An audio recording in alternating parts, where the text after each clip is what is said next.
Hello friend, আবার চলে এসেছি তোমাদের সঙ্গে দেখা করতে ছোট্ট একটা ভিডিও নিয়ে। তো সকালবেলা সব কাজ বাজ সব রেডি করে নিজে ফ্রেশ হয়ে এবার চলে আসলাম আমি রান্নার কাজে। রান্না কমপ্লিট করছি। রান্নাতে আজকে আছে হলো বাঁধাকপি আলু দিয়ে মটরশুঁটি দিয়ে আর ভেন্ডি ভাজা।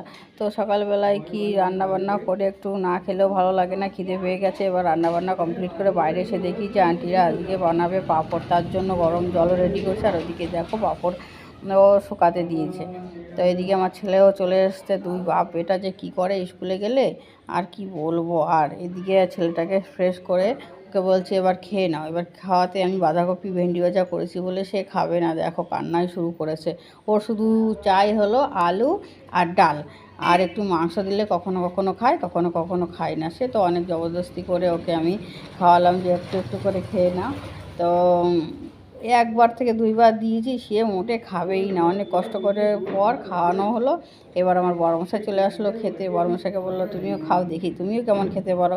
বল কি ঠিক আছে আমি তো খেয়ে নেবো, আমার কোনো ব্যাপারই নাই। দেখো বড়মশাই মস্তি করছে, কতগুলো ভাত নিয়েছে হাতে, বলকে সবগুলো একসঙ্গে খাবো।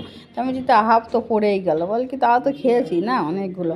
এইবার দুপুরবেলায় কী করবে বড়মশাই, আর কাজ খুঁজে পায়নি, আবার মাংস নিয়ে আসলো। আমি বলছি একবার রান্না করে পাইনি, তুমি আবার মাংস নিয়ে এসতো। বল কি নাও না, ছেলেটা খাচ্ছে না তো কী করবে, ছেলেটার জন্য একটু রান্নাই করে নাও।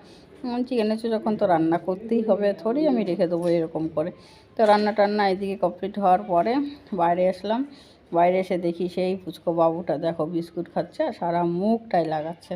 ওর পিসি বলছে দেখো তো আন্টি কি করছে, এত বদমাইশ হয়েছে। ছোট ছিল ভালো ছিল, এখন যত বড় হচ্ছে তত বদমাইশি করছে।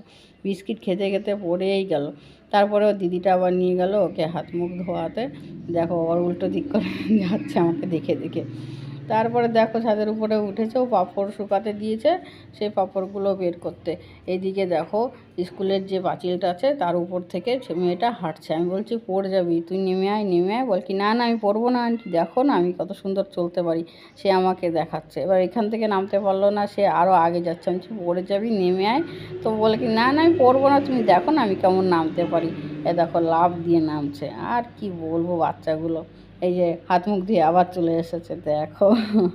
তার মধ্যে আমার ছেলেটা দেখো একটু খেলা করছে ব্যাট বল। ওকে তো কেউ ব্যাটিং দেয় না, খেলতেও পারে না ওর জন্য। তো ফ্রেন্ড ভিডিওটা ভালো লাগলে সঙ্গে থাকো আর চ্যানেলটা সাবস্ক্রাইব